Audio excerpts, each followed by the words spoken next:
আসসালামু আলাইকুম গাইস, আপনারা কেমন আছেন? আমি তো আলহামদুলিল্লাহ ভালো আছি। তো সবাই যে যেখান থেকে আমার ভিডিওটা দেখছেন সবাইকে জানাই অনেক অনেক ভালোবাসা ও শুভেচ্ছা। তো সবাই ভালো থাকবেন, আমিও ভালো আছি। তো আজকের ব্লগটা এখান থেকে শুরু করলাম। তো সকালবেলা উঠেই হাত মুখ ধুয়ে নাস্তা বানানোর জন্য চলে আসছি। তো এই তো পরোটাগুলো ছেঁকে নিতেছি। তো তাড়াতাড়ি একটু কাজ করব, করে তারপরে হসপিটাল চলে যাব। তো আপনারা সবাই জানেন আমার মা অনেক অসুস্থ, আমার ছোটো বোনের শাশুড়ি। তো ওনাকে আমরা নিজের মায়ের মতো খুবই ভালোবাসি। ওনার মেয়ে নেই, 3টা ছেলে। তো আমরা ওনাকে একদম নিজের মায়ের মতো খুবই আদর করি, খুবই স্নেহ করি। তো উনি হসপিটালে আছে। তো ওনার ডায়াবেটিস আর প্রেশার বেশি, সেই জন্য ওনাকে একটু সুস্থ হতে সময় লাগবে। আর উনি অনেক ভয় পাইতেছিল। তো ওনার এই বয়সে কখনো ওনার বড় কোনো আল্লাহর রহমতে কোনো রোগ হয়নি, কোনো অসুস্থ হয়নি। তো এই প্রথম উনি হাতে একটু ব্যথা পাইছে, মনে করেন হাতটা অপারেশন করতে হবে, খুব ক্রিটিক্যাল। তো ওনাকে অজ্ঞান করা হবে এরকম ডাক্তারে বলে দিছে। তো ধানমন্ডি একটা হসপিটালে ওনাকে ভর্তি করা হয়েছে। আর ওনার ডাক্তারটা ওনাদের দেশের খুবই ভালো ডাক্তার।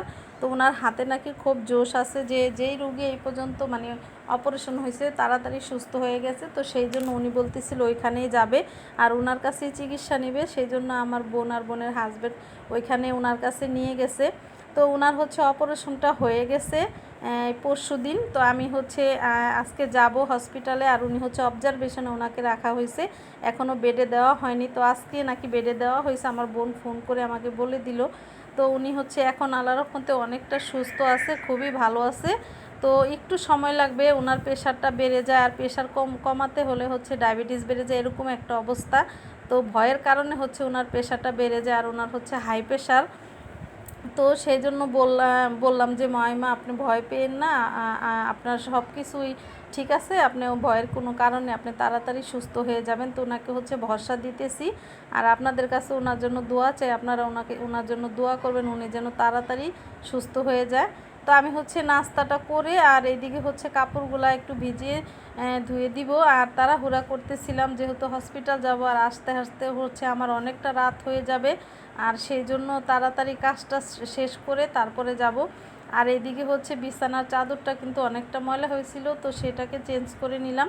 আর চাদরটা আমি বিছিয়ে নিছি, তারপরে আপনাদের সাথে কাভারটা লাগানো দেখাইতেছিলাম। তো এই তো বালিশের কাভারটা ঢুকিয়ে নিতেছিলাম। আর সবাই কিন্তু আমার ভিডিওটা বেশি করে শেয়ার করে দিবেন, লাইক দিবেন, সাবস্ক্রাইব দিবেন। তো সবাইকে কিন্তু অনেক অনেক শুভেচ্ছা।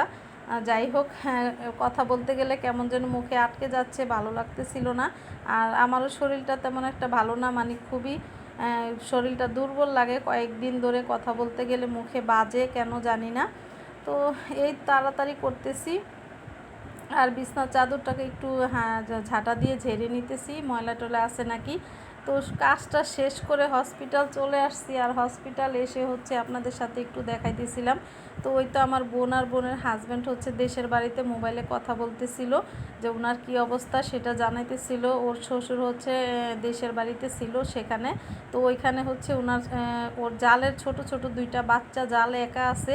তো সেই জন্য শ্বশুরকে বাড়িতে রেখে আসছিল। তো ওকে দেখবে কে, সবাই তো ঢাকা চলে আসছে ওনাকে নিয়ে, সেই জন্য। আর এই আমার বোনের ছোট বাচ্চাটাও আমার কাছে ছিল। তো আমরা দুইজন পিছনে বসে বসে একটু আপনাদের সাথে শেয়ার করছিলাম। আর এই তো বেডে ওনাকে দেওয়া হয়নি, তো আমরা বেডে বসেছিলাম। আর এইটাই আপনাদের সাথে শেয়ার করছি। আর অবজারভেশনের রুমে কিন্তু কাউকে ঢুকতে দেয় না।